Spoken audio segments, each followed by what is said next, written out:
Our study of 1 Samuel chapter 27 is continuing today with Faltering Faith as our title. This is the second devotional of two today. First one was 1 Samuel chapter 26. And this one now, 1 Samuel chapter 27. Now, Saul had spoken words of affirmation to David in chapter 26 and verse 25, and he had said to David, "Blessed be thou, my son David. Thou shalt both do great things, and also shalt still prevail."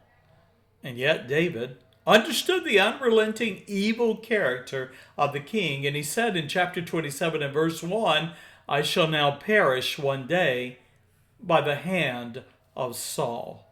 Now notice with me, chapter 27 and verse 2 through 4, where we have David's departure from Judah, from Israel, and his care for his family.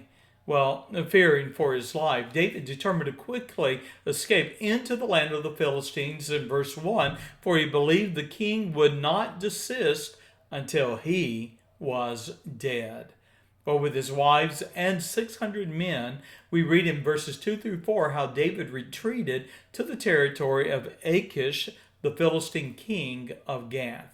Now we read that when Saul learned that David was departed from Israel, verse 4, the king sought no more again for David.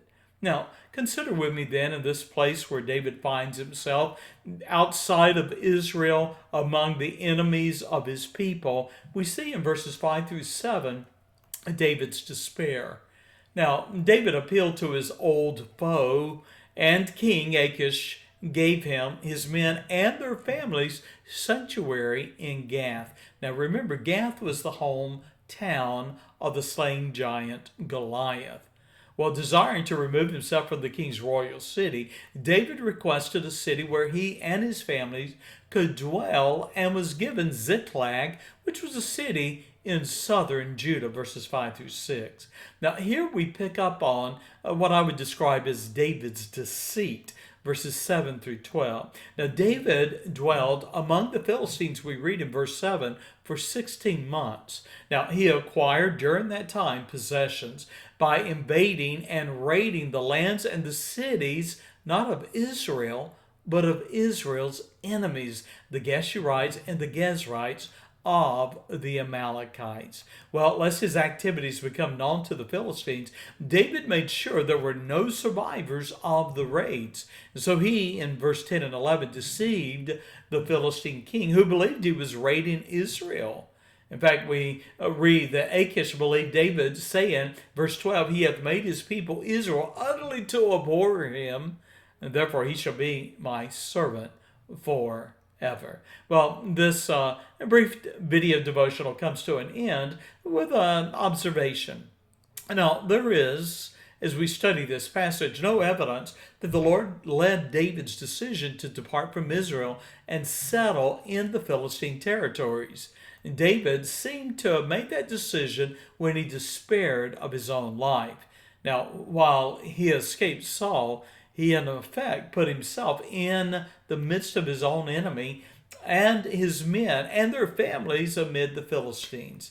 Now, I cannot suggest a defense for David's decision to lie and deceive King Achish other than the fact he had fallen into a state where his fears had overtaken his faith. Well, Solomon, David's son, would later write in Proverbs 29 and verse 25, "The fear of man bringeth the snare, but whoso putteth his trust in the Lord shall be safe." You know, in life, trials and temptations present us with two choices. We can live by our wits and be driven by fear, or we can look at trials through the eyes of faith, trust, and obey the Lord. Well, Solomon taught his son in Proverbs chapter 3 and verse 5 and 6, "Trust in the Lord with all thine heart, and lean not unto thine own understanding. In all thy ways acknowledge him, and he shall direct thy path." Well, we should close with a question, and it is this: where do you look in times of trouble? God, of course, would have us not to live by our wits, but to look to him, to trust him. to obey His word, and to find our rest in Him.